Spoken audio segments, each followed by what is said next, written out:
Hello all, welcome to Mom's Kitchen from Anjani's Wonder World.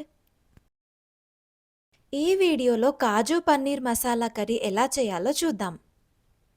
దీనికోసం ముందుగా ఒక table spoon ధనియాలు, హాఫ్ టేబుల్ స్పూన్ జీలకర్రని డ్రై రోస్ట్ చేసి ఇలా మెత్తగా గ్రైండ్ చేయాలి.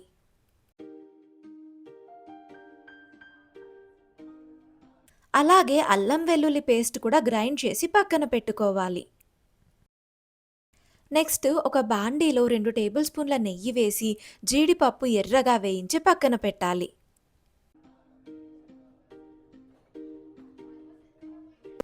మళ్ళీ బాండీలో ఒక 2 టేబుల్ స్పూన్ల ఆయిల్ వేసి అది వేడెక్కిన తర్వాత ఒక టీ స్పూన్ జీలకర్ర వేసి వేపుకోవాలి. రెండోసారి ఆయిల్ వేసినప్పుడు కావాలంటే బటర్ కూడా వేసుకోవచ్చు.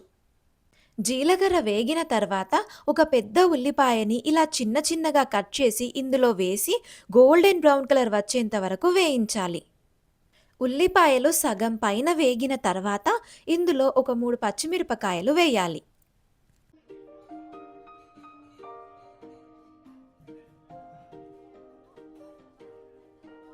ఇవి వేగిన తర్వాత ఇందాక గ్రైండ్ చేసి పక్కన పెట్టిన అల్లం వెల్లుల్లి పేస్ట్ మరియు ధనియాలు జీలకర్ర పొడిని కూడా ఇందులో వేయాలి.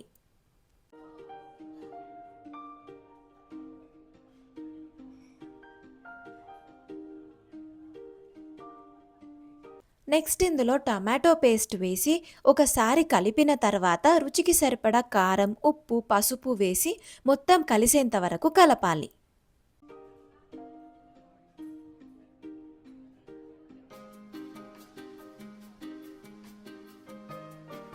ఆయిల్ పైకి తేలేంత వరకు ఉడికించిన తర్వాత ఇందులో ఒక 150 ml వాటర్ పోసి కలిపి గ్రేవీ చిక్కబడేంత వరకు ఉడకనివ్వాలి.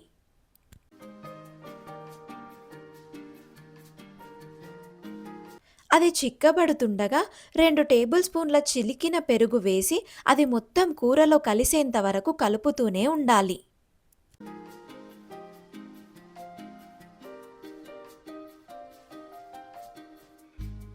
పెరుగు బాగా కలిసిపోయాక ఇప్పుడు 1/2 కిలో పన్నీర్ క్యూబ్స్ అలాగే వేయించి పక్కన పెట్టిన జీడిపప్పు కూడా ఇందులో వేయాలి. పన్నీర్కి ఈ ఫ్లేవర్స్ అన్నీ బాగా పట్టాలని పన్నీర్ వేయించకుండానే వేశాము. చివరగా ఇందులో మీ దగ్గర ఫ్రెష్ క్రీమ్ ఉంటే వేయండి. అమ్మ ఇక్కడ నెయ్యి వేస్తుంది.